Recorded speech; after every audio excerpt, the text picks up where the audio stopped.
Um,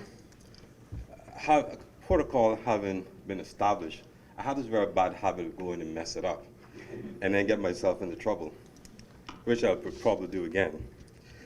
But it's important that I acknowledge some of the people in the audience. Honorable George Lightburn, I do this because I know how busy the ministers are, and that both Honorable George Lightburn and Portia Stubbs-Smith would have taken the time out to come and be with us, and we really, really appreciate that. Thank you for coming. Honorable Charlene Cartwright-Robinson, again, we know how busy you are, and we do appreciate your attendance, and I hope to have your participation later in the program. Dr. Adrian Augier, who I had the pleasure of meeting for the first time on Monday morning, but I think that you are in for a treat as he brings his insights to the program this morning. We are delighted to have the Caribbean Laureate of Arts and Letters for 2012 join us, so we look forward to hearing from you. And Dr. Carlton Mills, when I first came here, your book was very important on the history of the Turks and Caicos to me, and I'm delighted to have you on the podium platform this morning. Father Bean, I always like when you were present. I behave better. I think most people behave better when you're present. But you're a friend, and you were also the speaker at our very first plenary session. It's always good to have you. Ms. Tamira Robinson, I'd like to acknowledge you. And Edgar Hubble. Again, I had the opportunity to speak to you earlier today, but I guess thank you again, because although I couldn't attend the session yesterday, but all the reports I had from the session with the young people was that it was a tremendous success. So I'd like to thank you and your department for your support and contribution to that effort. And I do hope that some of our young people left there impressed with some of the things they would have heard from Dr. Augier yesterday. And thank you again, sir. Mr. David Boyne, thank you for participating again as well yesterday. We really appreciate that very much. And we have as well as Mr. Cummins, who's the Utility Commissioner. Thank you, Mr. Cummins, for flying in from the capital, Grand Turk, to be with us. Mrs. Doreen Queldt-Missick, the Human Rights Commissioner, is here. I'd like to acknowledge her and thank her. And also, like to acknowledge the Fortis team who's here. And I would like the Fortis team to please stand so you can be acknowledged.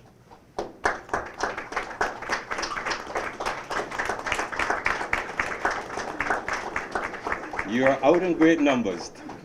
Already I feel better. Thank you. I would also like to acknowledge and thank all of our distinguished guests who have joined us this morning. And so, ladies and gentlemen, it is my distinct pleasure to welcome you to the plenary session of the FortisTCI's 2014 strategic session. FortisTCI is actually one of the few companies in the Turks and Caicos Islands that can lay claim to having a physical presence on every inhabited island in our country. We operate 4 separate power plants and electricity systems throughout the country, and we have full-time employees stationed on all of the major islands. A recent economic study commissioned by the company shows that for every full-time employee that the company has, it supports approximately 2 additional jobs in the broader TCI economy. It is what the economists call the employment multiplier effect. Furthermore, the report goes on to say, and I quote, "The true economic impact of TCI's electricity industry to the economy extends far beyond the additional jobs that the industry creates. Quite simply, electricity is the mortar that binds together the TCI economy." End of quote. I say that only to highlight that FortisTCI is an integral part of the TCI community and economy. By hosting the annual plenary session and bringing together local and international speakers and presenters, we hope to create a forum where thoughtful ideas on diverse topics such as business, economics, education, technology, the environment, and social issues can be presented and discussed in a bipartisan atmosphere with the participation of a cross-section of the community. The result, we hope, are new ideas and perhaps an occasion to look at our challenges and opportunities from a different angle. The 2012 highly respected Pearson Global Education Index highlighted the strong correlation between education and economic growth. While there's room to debate the contributory role of other factors in economic development, the correlation with education is undebatable. The focus of this 2014 plenary session is the link between culture, education, and economic development. All businesses are interested in economic growth, but smart businesses know that long-term, sustainable, organic economic growth must be attended by the appropriate educational, and cultural development. To explore these correlations, we are pleased to have three distinguished guest speakers that will approach these subjects from unique perspectives. And I also have to acknowledge the presentation by Rochelle Thompson, Ms. Rochelle Thompson, who I think hit on a lot of these themes already in her presentation. I'd like to thank her for that as well. But we have three distinguished speakers that will approach these subjects from their very unique perspectives. Dr. Carlton Mills, who hails from the island of South Caicos, has had a distinguished career at all levels of education in the Turks and Caicos Islands. And I already alluded to his book, Dr. Mills' book, The History of the Turks and Caicos Islands, which is a very useful authority on the history of these islands. And I strongly recommend that book. His Excellency the Governor, Mr. Peter Beckenham, who we expect will be here very shortly, has had a diverse diplomatic career, much of it in the areas of trade and investment. Among his overseas and domestic appointments, Governor Beckenham was the United Kingdom's ambassador for 4 years to the Philippines, which is one of the fastest growing economies in the Pacific region. Prior to that appointment, he served as Director of Planning at the Foreign Office, and as such, had responsibility for the UK's overseas commercial departments. Our overseas keynote speaker is the 2010 Caribbean Laureate of Arts and Letters, Dr. Adrian Augier. Dr. Augier is one of the foremost contemporary literary figures in the Caribbean. In addition to his body of works in the visual arts and as a poet, Dr. Augier has held several senior economic positions in his native country of St. Lucia, making him especially qualified to bridge the subjects of education, culture, and economic development.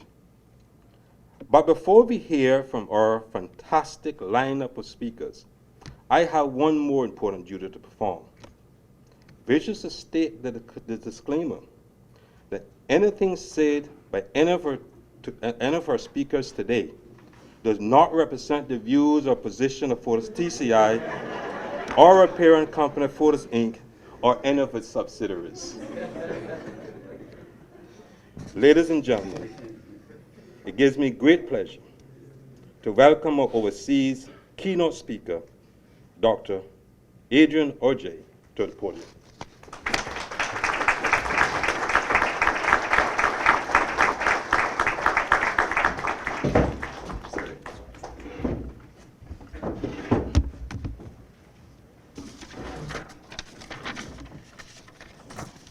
Good morning, ladies and gentlemen, and thank you for being here. Both Talisha Simons and Mr. Powell have done such a good job with the protocol list that I feel I can ask to be associated with protocol already established. So with your kind permission, I will proceed. I feel also that Ms. Rochelle Thompson has laid the basis in terms of economic arguments for the link between education, development, and culture. So at least half my work is already done in that respect. And so I'm grateful to her as well. Now, I'm going to issue a short Latin phrase, and anyone who can give me the English translation gets free electricity for life. And you see, I'm covered by his disclaimer, so I can say that. Non scole sed vitae decimus. Can anybody tell me what that means? Non scole sed vitae decimus. Yes, sir. Oh my God. You have a problem, sir. And the winner is, yes. Thank you very much. That is perfectly correct. Not for school, but for life. Or more specifically, it is not for school, but for life that we learn. The specific translation from Latin into English. See Mr. Powell after the show. I've chosen this topic, ladies and gentlemen, to try and bridge the three issues of development, education, and culture into one hopefully interesting presentation for you today. I would like to begin by thanking my gracious host, FortisTCI, and more specifically Mr. Powell, who I understand initiated this series of discussions, these sessions, as a means of encouraging meaningful debate on development issues relevant to your island. It's an honor and a privilege to be here, and I only learned recently that I'm following in the footsteps of such luminaries as former US Ambassador Andrew Young, a legendary man whose voice many of us have heard and I expect have heeded with great respect. So fortunately I have size 13 feet and I'm hoping to fill his shoes. I must also thank Talisha, who's been my primary contact on this assignment, an excellent ambassador both for Fortis, her company, and for your charming country. Yes, indeed. Thank you. When Talisha emailed me the suggested subject matter for this presentation, her keywords were development, culture, and world-class education. And I wondered for some time how best to merge these into, some hopefully coherent presentation. And then it hit me. The revelation came in the form of dark red letters painted high up on a pale blue wall somewhere in my childhood. That's how I remember it. The memory could be conveniently distorted, but I seem to remember these letters somewhere. And a little piece of wisdom, which was read, forgotten, filed away, like so many things we learn at school, suddenly came back to me across these many years, sort of reinforcing its own significance. Now, thanks to the challenge of this assignment, those same 6 words come back, reaffirming their true significance, not for school, but for life. And how true, how cryptic, how extraordinarily relevant these many years later, I won't tell you how many, that these words should suddenly come back to me. I didn't even know that I knew this. I didn't even remember that I had read this, but it suddenly came back to me that this really is, in a nutshell, what we are talking about today, preparing people not for school, but for life. And so we must define what that life is that we expect our young people to live. Back then, the old school motto seemed harmless enough. Back then, the thought that we were being prepared for life simply meant that we would someday be released from the tyranny of school. Homework, exams, and a thick leather strap of an evil headmaster who we called Redhead. The promise of freedom was joy enough for me and for many of my peers, because I was only 6 at the time when I entered primary school. I started early because I didn't want to stay home while my older brother went out into the world. 3 years later, I was in secondary school, having passed the common entrance exam a second time. So I turned 10 that summer, and I entered St. Mary's College.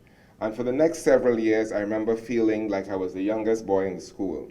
Too young, too naive, too gawky to be of much use to anybody. Life was not easy, but I managed to adapt and to live by my wits. I loved literature and language and the magic of words, which has brought me very much to where I am today. I loved history for the theater and the storytelling, not for the dates, but just for the storytelling of it. I loved geography for the illustrations and the explanations of how the world was made and how it continues to evolve. I loved biology for the diagrams, perfect drawings in all of my sketchbooks, in all of my notebooks. Not so much for the dissections of frogs and rabbits and stuff like that. Medicine was not going to be my field. I loved geometry, not so much as a subject of mathematics, but as a science as old as the pyramids and the stars. So, as I said, I was pretty useless. When I left college at age 14, I had only 4 O-levels. The one thing I was sure of was that my education was woefully incomplete. I simply did not know enough for the world, to go out into the world to face life. Perhaps the shadow of that old motto towered over me more than I realized, but I felt inadequately prepared for both school and life. Unable to proceed to A-level college, which for us is our tertiary education institute, I stayed out of school for 1 academic year. And perhaps because I was suddenly denied access to school, the one thing I thirsted for was just that, knowledge, as much of it as I could get. I began to read voraciously, something of a lost art these days. I said, bring me books. I said this to my mom, who traveled a lot on regional government business. Gulliver's Travels, Treasure Island, George Orwell's Animal Farm in 1984, Swiss Family Robinson, Sons and Lovers by D.H. Lawrence, Isaac Asimov's science fiction, Dickens, Huxley, Wordsworth, Keats, Auden. I took up my old literature books and rediscovered the wonderment of words. I resat French, mathematics, I took up Spanish, I passed and went back to school. Still only 15, but vastly a different person. I felt for the first time that I was learning and thinking and living, all at the same time. All of that is just to say that the process of education is very, very dear to me.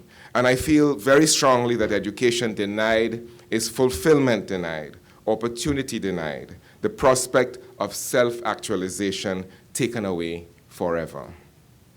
Moreover, because we live in small developing countries where our human resource is really the bedrock of our success now and in the future, and clearly our most valuable asset, the thought of an entire generation of underdeveloped human beings continues to fill me simultaneously with great anger, great pain, as confessed obliquely in this poem. It's called Perhaps the Children. Worry, but don't panic yet.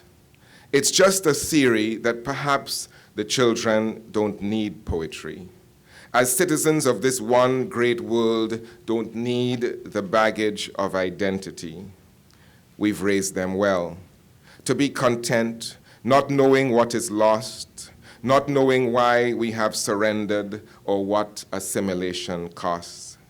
We too will soon have forgotten, first the words and then the images dissolve.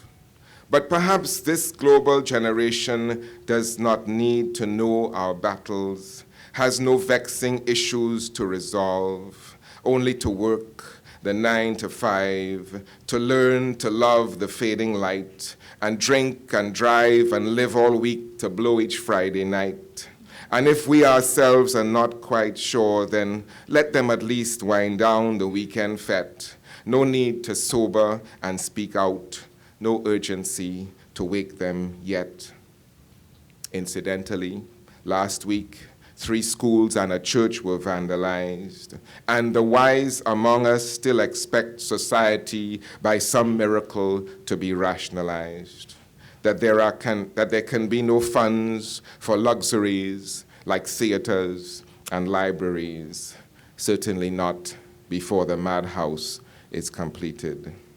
No national discussion, just loud positions unsuitably informed, no parliamentary debate, meanwhile, no eloquence to inspire or even to beguile. Only the banality of little men laid bare, a lot of craft, but scarcely any art out there. We find anarchy, of course, the type that titillates the streets, sets head against heart, ego against ego, the blade against the gun, but still we admit no blame, no reason for the aberrations we feel our children have become. Without the wonderment of words, the careful turning of a phrase, the subtlety of tone and texture that once raised our letters, songs, and sermons beyond the one-dimensional, so brave, so defiant, so unconventional. On this soil, there must not be a drought of poets, even though some of us grow old and tired, crisscrossing the same crumbling bridge of words. Worry, but don't panic yet. It's just a theory that perhaps the children really don't need our poetry.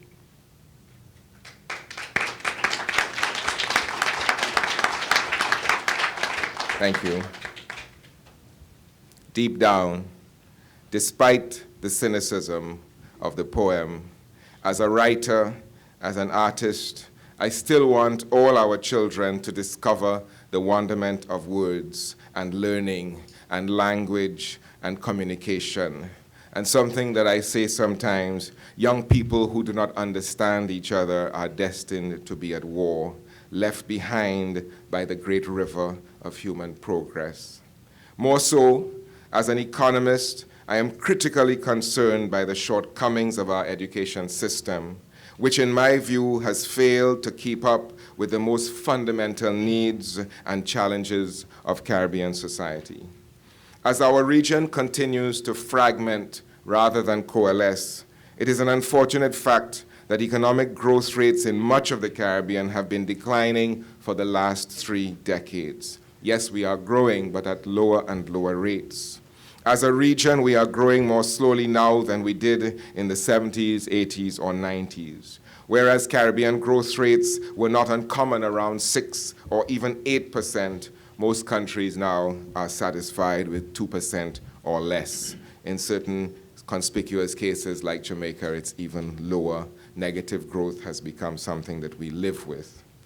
Even more worrisome is that those economies with tourism as their lead sector have experienced the worst growth rates, while commodity-based economies like Guyana, Trinidad, and Suriname have in fact fared better.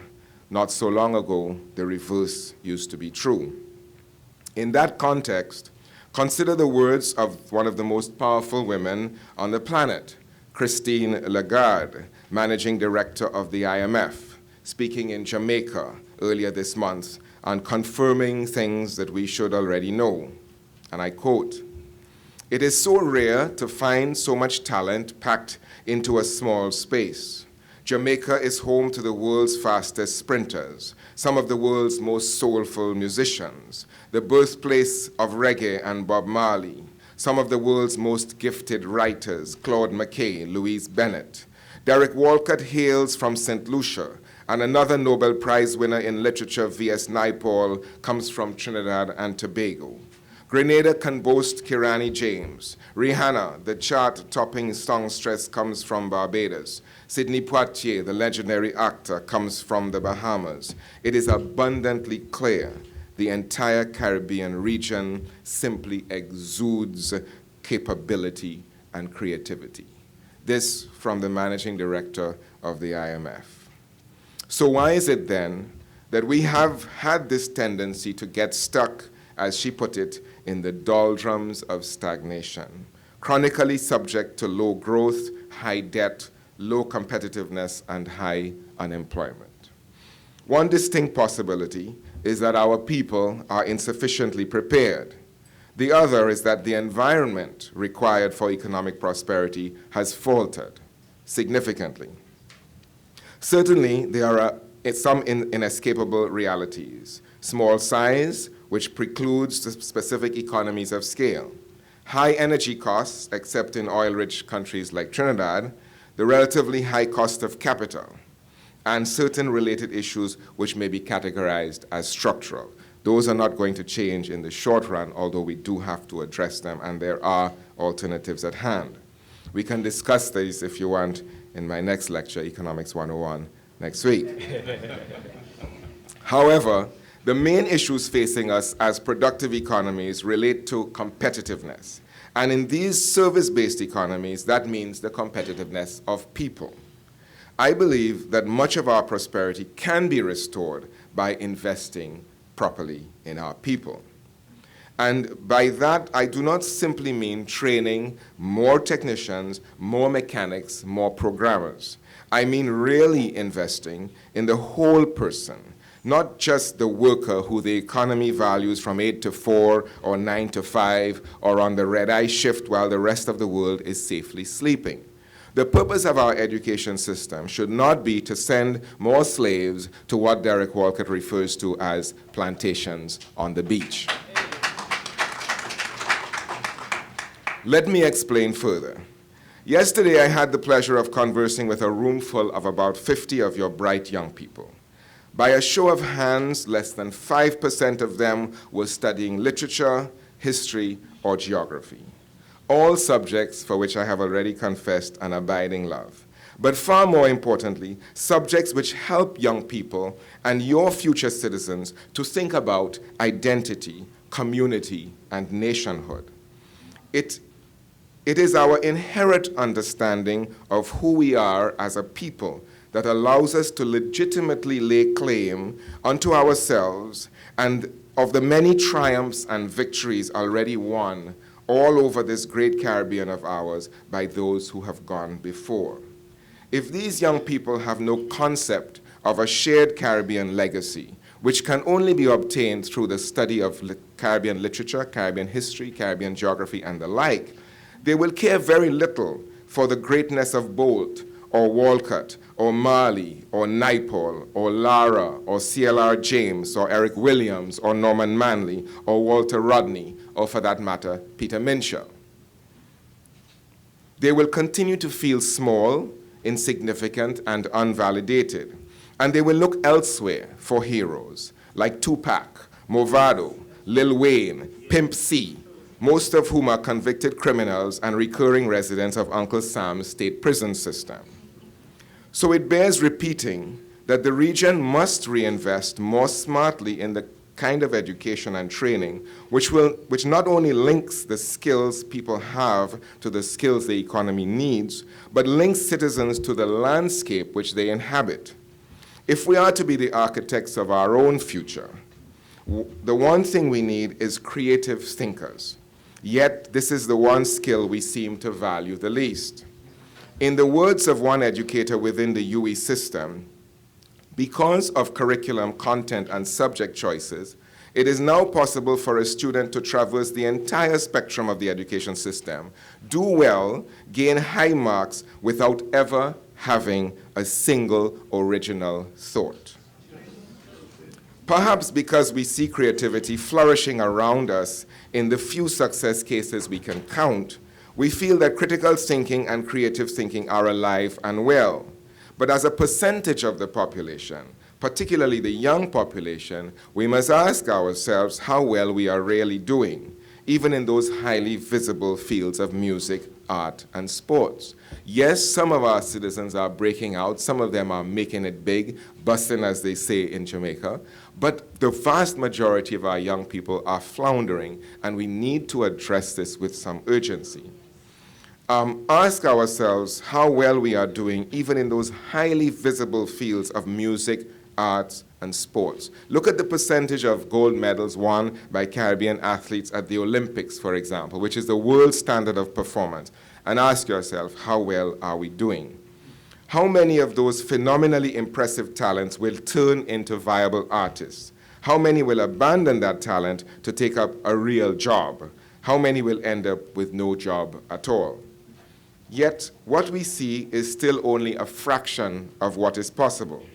In the meantime, many young persons are falling by the wayside of poverty and ignorance, condemned by our entrenched short-sightedness to marginal existences, achieving a minuscule fraction of what their true potential is. Yes, we already have 3 laureates in the persons of Arthur Lewis, Derek Walcott, and Vidya Naipaul. But ask yourself where and when the Caribbean's next Nobel Prize will emerge. That is the question. How will this happen without the development of the whole Caribbean person through sport, literature, history, music, art, culture, and the like? We say not for school, but for life. But we continue to prepare children for jobs. We train them to be cogs in someone else's wheel. Because we have a tradition of rationing education, and we have to admit this to ourselves, we have developed a system of rationing school places which eliminates rather than carries students along. Because we have developed this tradition, we are training students to provide the expected answers, not to think for themselves, or indeed to rewrite the entire bloody question if necessary. If this is true, then we must also accept that we are not teaching our next generation to design a new socio-economic or political solution to our unique problems. We are more likely teaching them to throw up their hands in despair, as many of us have done, to throw up our hands in desperation in the belief that better can no longer be done. Maybe this has something to do with declining growth rates, just maybe. We must also ask whether we are teaching our young people to discover and develop their talents and themselves in the context of a wider Caribbean that holds the keys to its own future. It could be that by de-emphasizing creative learning and expression, we are simply training them to be blind consumers of other people's technology, addicts of someone else's products, acceptors of some alien seed deep in our mortgaged soil. I think we are in danger of forgetting that it is only a relevant education system, which includes cultural education, which can shape minds and lives and sow the future. Otherwise, we may just be training our people for outward migration. I met a young lady yesterday who asked me what I thought about the need to go out there, to her intention to leave Turks and Caicos, and what would inspire her to come back. That's a very pointed question, I think, that should be addressed to all of us. And there's an article I wrote recently called Why Come Back Home? You can Google it if you want, but it deals with exactly that issue. What are we telling our folks, our young people, when we train them, when we put them through the school system, when in fact it makes more economic sense for them to go abroad, get a degree, stay abroad, earn money, send it home, pay the school loan, stay up there in the mainstream of academic and professional development. We need to re-examine these things and ask ourselves very clearly what signals we are sending to the young people and why we're not getting the results that we expect.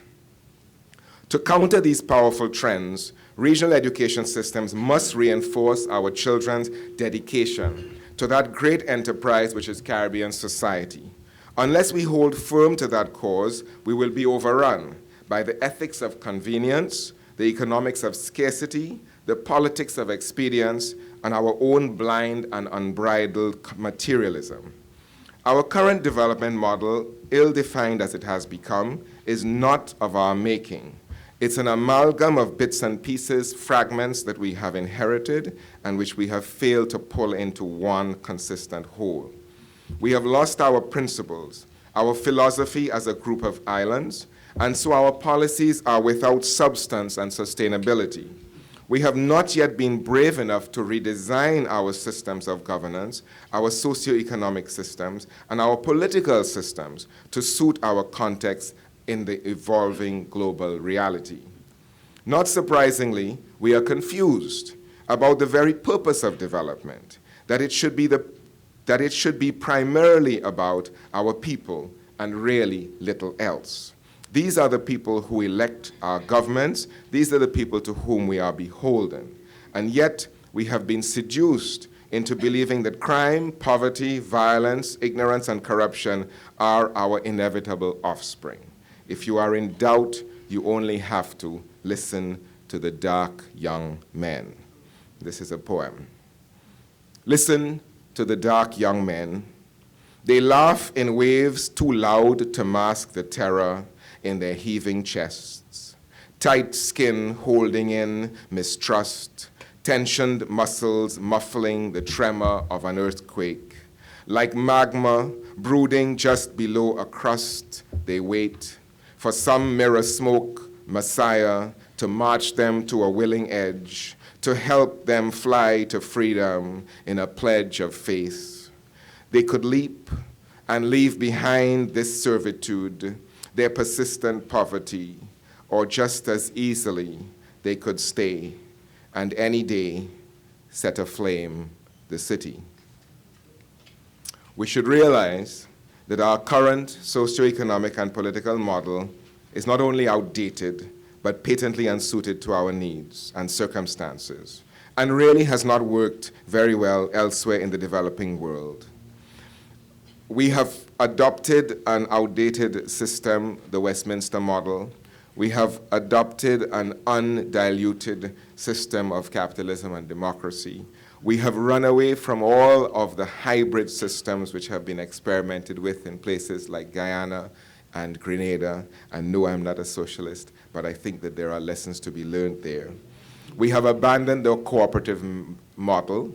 We have abandoned all of the social conventions by which we joined hands and did things together. And we have adopted a me now, me first, me here philosophy, which is not working, ladies and gentlemen. It is leaving too many of our kids behind. True. So if our education is to count for anything, we must resist this hopelessness, this passivity, which we have come to accept. We must have the audacity to design a better way for ourselves and particularly for our children. Re-emphasizing Caribbean literature, history, civics, geography, language, theater, cultural studies will certainly help. These are the humanities, literally the subjects which make us human, and they are necessary and invaluable companions to be taught alongside such practical subjects as principles of accounting and principles of business and technical drawing and the like, all of which are very good, but which do not give us any sense of who we are in this wonderful global marketplace. I suspect I am not alone in this impression that we are in danger of forgetting that this Caribbean of ours was built diligently, one generation at a time, stone upon stone, hand upon hand. In the poem Urban Drift, which became a multimedia stage production featured at Carifesta in Trinidad, I tried to express this issue in this way. Lacking certain options, our people eased off the yoke of ignorance and dependency by leveraging their labor and some land, and rose out of that regimented soil with its settled strata and intimately held themselves together with the kind of dignity that poverty and missing options must impose. In our little island theaters, we became the leads, characters in the dramas of our own lives, and managed to love and prove that size held no dominion over determination. I feel strongly that this sort of affirming recollection is important to lift the prospects of the young. As an artist running out of time, I have to hope for enlightenment. I choose to believe that better can be done. As an economist, I know that there is cause and effect, there is cost and benefit, there is risk and return. But I cannot set aside the imperative that we must continue to evolve, not just as markets and economies, but as progressive, responsible societies. I will leave you with a final poem written to mark the 30th anniversary of St. Lucia's independence. It is called Esperance, which means hope. And I am pleased to say It is sober, but not entirely without hope. Esperance, Vox 5. Is it so strange that all our hope should rest on this one child, yours, hers, mine? There was a time when they all belonged to us, when kinship was an entire village and nationhood the holy grail, ultimate, elusive. These recollections are still lodged like so much shrapnel, rusting in the cortex, latent in the spine, embedded in the dormant spleen. Meanwhile, in the dusty street where no brave news will ever grow, we scratch at arid surfaces, grasping for things we already know, diving for trinkets like Prince Alfred coins rolling off pretentious palms, falling to a dark blue basin hardening to asphalt. Trinkets, coins, baubles, smiles, they once could buy estates, entire lives, and the islands that held them. Now these inspiring hills, home to our spirits, chalice of our gentle hopes, prisons for our too gentle, slow souls, hold us here to dwell like innocents despite the deviling times. We look upon these days and are not humbled, are not counseled by how little time we took to grow, how little time to prosper from misfortune, how faithful we had hoped to gracefully acquire a few enduring things, which faithfully passed on would have made us wise, wise beyond our centuries, wise as we once were. Ladies and gentlemen, I thank you.